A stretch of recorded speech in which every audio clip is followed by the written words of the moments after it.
Paper leak और फर्जी degree बेचने के फरार 25,000 के इनामी आरोपी को पकड़ा। ऑपरेशन डैम प्लैम ब्लूटूथ से नकल कर जेल प्रहरी बना था। बैंकों में लेनदेन के चलते मोसेरा भाई भी गिरफ्तार। जोधपुर रेंज की आईजी की साइक्लोनर टीम और एसओजी ने संयुक्त कार्रवाई करते हुए पीटीआई वनपाल AEN-CHO की परीक्षा के पेपर लीक कर नकल करवाने और फर्जी डिग्रियां बांटने वाले मुख्य आरोपी और उसके सहयोगियों को पकड़ने में सफलता हासिल की। आईजी विकास कुमार ने बताया कि लूनी निवासी दीपक बिश्नोई पुत्र बाबूलाल और पाली के रोहट निवासी मनोहर पुत्र पुनराम को मंगलवार को पुलिस ने पकड़ा है। इसमें दीपक को रामडावास और मनोहर को डूंगरपुर से पकड़ा है। इस दौरान एसओजी के एएसपी मनराज मीणा भी साथ रहे। दीपक पर 25,000 का इनाम घोषित है। दीपक खुद 2014 में ब्लूटूथ से नकल कर जेल प्रहरी बना था। इसके लिए उसने 1.5 लाख रुपए खर्च किए थे और बीकानेर में ब्लूटूथ डिवाइस ली थी। साल 2020 में वो 15 लाख रुपए खर्च कर पीटीआई बना। इसके लिए उसने अपने पूर्वी राजस्थान के कुख्यात से संपर्क किया था। बाद में उसके लिए काम करने लगा। आईजी ने बताया कि इनकी गिरफ्तारी के लिए ऑपरेशन डैम प्लैम चलाया गया। पड़ताल में पता चला कि दीपक रामडावास गांव में छुपा है। गांव के कुछ लोगों ने सार्वजनिक रूप से कहा कि हमारे यहाँ पुलिस नहीं आ सकती। हमने कई लोगों को पनाह दी है। जब दीपक के गांव में होने का पुख्ता हो गया तो सुबह एसओजी और साइक्लोनर टीम ने गांव में दबिश दी। इस दौरान दीपक ने भागने की कोशिश की लेकिन उसे पकड़ लिया गया। उसका सहयोगी मनोहर अपनी बुआ के घर डूंगरपुर में छुपा हुआ था।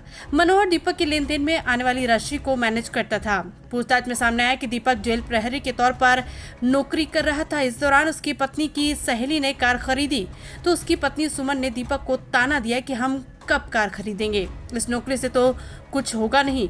इसके बाद दीपक ने पत्नी को टीचर बनाने के लिए पेपर का जुगाड़ किया लेकिन वो पकड़ी गई और फिलहाल जमानत पर है। इसके बाद वो खुद फर्जी डिग्री से पीटीआई बना और उसने ये काम शुरू कर दिया। आईजी ने बताया कि दीपक बिश्नोई ने पीटीआई भर्ती वनपाल और AEN भर्ती के पेपर लीक किए थे और प्रत्येक अभ्यर्थी से 3 लाख रुपए लेकर उसको पेपर पढ़ाया था। अंदेशा है कि इन 4 भर्तियों में से उसने सैकड़ों लोगों को फर्जीवाड़ा करते हुए नौकरियां दिलवा दी। आईजी ने बताया कि पूरी जानकारी एसओजी की पूछताछ के बाद सामने आएगी। उन्होंने बताया कि दीपक को एसओजी के हवाले कर दिया गया है। पूछताछ में उसने कबूला है कि फर्जी डिग्रियां उदयपुर के किंग पिन के माध्यम से बनवाकर उसने बांटी, जिसमें बीटेक BSc की डिग्रियां और फिजिकल एजुकेशन की डिग्रियां शामिल है। पहली चीज जिसको हम लोग हाईलाइट करना चाह रहे हैं कि जिस तरीके से अपराधियों के लिए, असामाजिक तत्वों के लिए क्षेत्राधिकार की सीमा नहीं होती, तो जब अपराधियों पर टूट पड़ने की बात आती है, उनको नेस्तनाबूद करने की बात आती है, तब हम पुलिस भी क्षेत्र की सीमा में नहीं रहते। और उसका यह ज्वलंत उदाहरण है जिसमें एसओजी ने और जोधपुर रेंज की साइक्लोनर टीम ने मिलकर एक साथ इस बड़ी सफलता को अर्जित किया है। दूसरा संदेश जो मैं देना चाहता हूं कि यह सबक है उन लोगों के लिए जो शॉर्टकट के माध्यम से, बाईपास के माध्यम से, गलत तरीके से जीवन में वह सब कुछ हासिल करना चाहते हैं जिसकी उनको चाहत है और क्षमता नहीं है, ना परिश्रम करते हैं।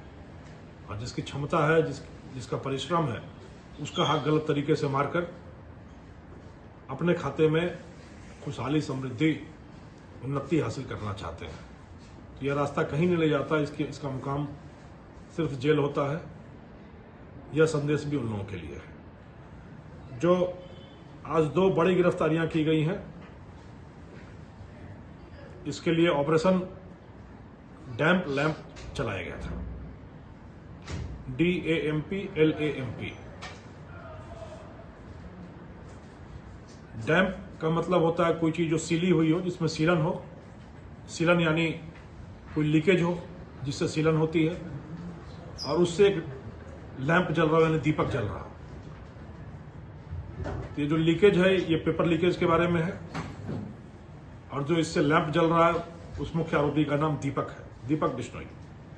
2 आरोपी पकड़े गए हैं। दीपक बिश्नोई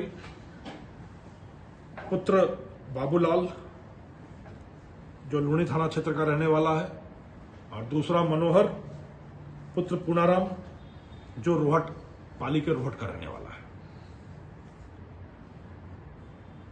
जैसा मैंने पहले बताया, एसओजी और जोधपुर रेंज की साइक्लोनर टीम दोनों बिल्कुल मिलकर कंधे से कंधा मिला के काम कर रहे हैं, और जो भी युवा पीढ़ी के भविष्य के साथ खेलना चाह रहा है उसके हौसलों को पस्त करने के लिए, उसको इरादों को नेस्तनाबूद करने के लिए एसओजी और हम मिलकर साथ काम कर रहे हैं। पिछले कई दिनों से एसओजी की टीम भी यहाँ थी और हम दोनों एक साथ मिलकर काम कर रहे थे ऑपरेशन डैम प्लान पे। किस तरीके से, अब मैं आपको दो चीजें जो बताऊंगा, गिरफ्तारी कैसे हुई और इनका पास्ट, इनकी पृष्ठभूमि कैसे क्या रही है, उस पर चर्चा करेंगे। दीपक पे 25,000 रुपए का इनाम एसओजी की तरफ से घोषित था। 2 प्रकरणों में वांछित है वो, अभी फिलहाल के 2 प्रकरणों में वांछित है एसओजी के। एक प्रकरण है जो एएन भर्ती घोटाले से संबंधित है और दूसरा प्रकरण है जो वन रक्षक भर्ती घोटाले से संबंधित है। किस तरीके से पकड़े गए, यह दोनों आरोपी तकनीक के सहारे चले और इनको लगा कि तकनीक ही नैया पार करा देता है। इन्होंने इस पूरे घोटाले में भी तकनीक का अहम इस्तेमाल किया और बचने के समय भी तकनीक से ही बचने की कोशिश कर रहे थे कि यदि हम अपने तकनीकी उपकरण बंद कर लेंगे, उसका इस्तेमाल नहीं करेंगे, तो पुलिस की रडार से गायब हो जाएंगे, यह मानकर ये चल रहे थे। पर एसओजी और साइक्लोन टीम दोनों ही लगातार इस पर काम करती रही। मानवीय आसूचना यह थी कि यह रिश्तेदारों के यहाँ छुप रहे हैं, ज्यादा दूर नहीं जा रहे हैं, रिश्तेदारों के यहाँ छुप रहे हैं और एक जगह ज्यादा लंबे समय तक नहीं रहते हैं। इस सूचना पर काम करना हम लोगों ने शुरू किया। मनोहर की लोकेशन करीब करीब पता चल गई कि वो अपनी बुआ के घर में फिलहाल आया हुआ है, पर दीपक की लोकेशन जल्दी नहीं मिल रही थी क्योंकि ये ज्यादा चालाक था। बट इसी बीच रामड़ावास गांव के कुछ ग्रामीणों ने बाजार में शेखी बगारी कि हमारे गांव में पुलिस घुसने का साहस नहीं कर सकती। पहले 1-2 बार उलझे होंगे शायद पुलिस के साथ, तो उनका कहना था कि यहां कोई घुसने का साहस नहीं कर सकता और हमने सबको कह रखा है कि जिसको भी छुपना हो आ जाओ हमारे यहाँ। और एक बड़ा आदमी जिसके लिए पुलिस सूंघ रही है वो हमारे यहाँ छुपा हुआ है, इसको कोई नहीं यहाँ से पकड़ सकता। इस चुनौती को पकड़ते हुए हमने डेवलप किया और आइडिया लग गया कि वहां पर दीपक ही है।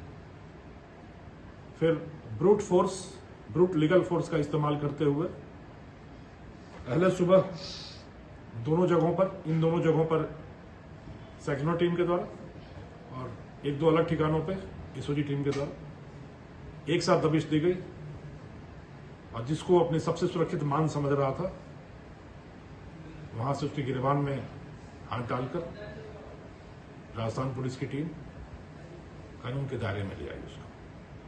तो यदि उन्होंने शेखी नहीं बघारी होती तो शायद थोड़ा समय लगता हमको पता करने में कि वो कहाँ है, बट उन्होंने शेखी बघारी कि यहाँ पुलिस का घुसने का साहस नहीं हो सकता और इस दुस्साहस का परिचय दिया। तो इस दुस्साहस का जवाब दीपक की गिरफ्तारी के रूप में आया। तो इस तरीके से ये दोनों पकड़े गए हैं। इसकी कथा जो अभी तक इसकी पूछताछ से आई है वो बड़ी ही रोचक है। इसकी पुष्टि आगामी अनुसंधान में और आगे होगी। और प्राथमिक पूछताछ से जो चीजें आई हैं, यह व्यक्ति 2014 में जेल प्रहरी के रूप में भर्ती हुआ। 2014 से इसने 9 साल तक जेल प्रहरी के रूप में काम किया उदयपुर, राजसमंद और आसपास की जेलों में।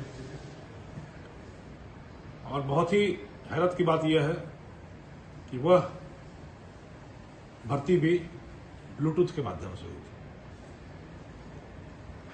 उस समय इसने 1.5 लाख रुपए खर्च किए थे और एक नामी गिरामी आरोपी जो एक बहुत महत्वपूर्ण सूत्रधार के रूप में ऑलरेडी गिरफ्त में है राजस्थान पुलिस के, उसी के माध्यम से ब्लूटूथ के माध्यम से भर्ती होना यह बताता है।